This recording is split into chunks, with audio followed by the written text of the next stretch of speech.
சத்திற்கு முன்பாக என்னையும் நிறுத்தி உயர்த்தி வைத்த ஒரு அழகான கிராமம். அந்த கிராமத்துல நிறைய மக்கள் கூடியிருந்தாங்க. அந்த ஜனங்கள் எல்லாரும் வழி நடத்த ஒருத்தர் இருந்தாரு. அவர் தான் ஒரு நாட்டாம ஸ்டேஜ்ல இருந்தாரு. இப்படி காலங்களும் ஓடிச்சு. கொஞ்ச நாளைக்கு அப்புறம் அந்த ஊருக்கு புதுசா ஒருத்தர் வந்தாரு. இந்த ஊர் ஜனங்களோட பேச ஆரம்பிச்சாரு, பழக ஆரம்பிச்சாரு. அப்போ அவர் வெளி ஊர்ல இருந்து வந்தனால யாரும் அவரை ஏத்துக்கல, யாரும் அவரோட பேசல.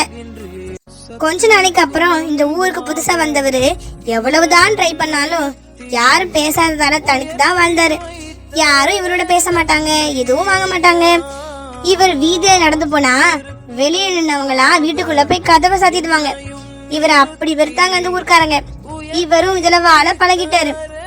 அப்போ ஒரு நாள் ராத்திரி கதவை தட்டுற சத்தம் கேட்டுச்சு. இது வரைக்கும் அந்த ஊர்க்காரங்க யாருமே அவர் வீட்டு கதவை தட்டதே கிடையாதான். இது என்ன நம்ம கதவை தட்டுறாங்கன்னு யோசிச்சுக்கிட்டே கதவை திறந்தாரு நம்ம சாரு. அப்போ ஒரு பொண்ணு ஒரு பேக்கோட வந்திருக்கிறா. அவளை பார்த்துட்டு அவருக்கு ஒண்ணுமே புரியல. இவரும் என்னமான்னு கேட்டாரு. அந்த பொண்ணு பயந்து போய் நிக்கிறா. இவர் என்னடா இது, இந்த ஊர்ல ஏற்கனவே நம்மள ஒதுக்குறாங்க, இது வேற புது கதையா அப்படி நினைக்கும் போது அந்த ஊர் ஜனங்கள் திரண்டு வந்து நின்னாங்க. தலையும் புரியல, வாலும் புரியல.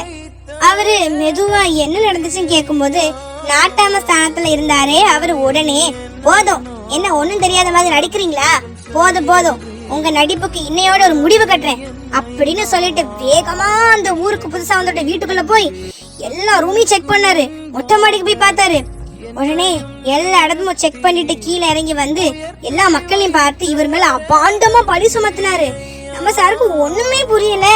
இவர் என்ன சொல்றாருன்னே தெரியாம முடிச்சுக்கிட்டு நின்னாரு.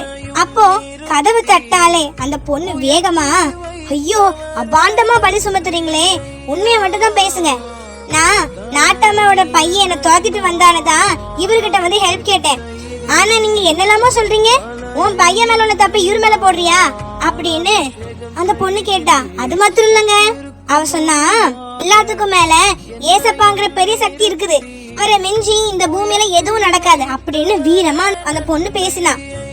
அப்போ பழி போட்டாங்களே, எல்லாரும் கலைஞ்சு போயிட்டாங்க. அந்த ஊர்க்காரங்களுக்கு நம்ம சார் மேல ஒரு கண் இருந்துகிட்டே இருந்துச்சு. எப்படியாவது இவர் மேல பழி சுமத்தணும் அப்படின்னு பாத்துக்கிட்டே இருந்தாங்க. அப்போ சந்தர்ப்பமும் அவங்களுக்கு மாட்டிக்கிச்சு. அது என்னன்னா, நம்ம சார் கொஞ்ச நாளைக்கு வெளியூருக்கு போயிருந்தாரு. வர்றதுக்கு ரொம்ப நாள் ஆயிடுச்சு. இந்த ஊர்க்காரங்க இவரு வருவாரு வெயிட் பண்ணாங்க. இவரும் வந்த பாடு இல்ல.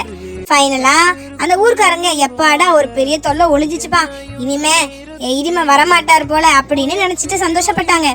ஆனா அவரு எப்படி போனாரோ அதை விட அநேகரோட வந்தாருங்க. அதாவது அவருடைய குடும்பத்தோட அந்த ஊருக்கு வந்தாரு. அவருக்கு யாருமே இல்ல.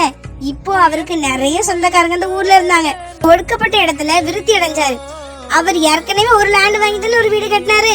ஆனா இப்போ அவருக்கு அந்த ஊரோட பாதி நிலங்களை வாங்க கர்த்தர் உதவி செஞ்சாரு. இப்படியாக அவர் போராடி வெற்றி சிறந்தாரு.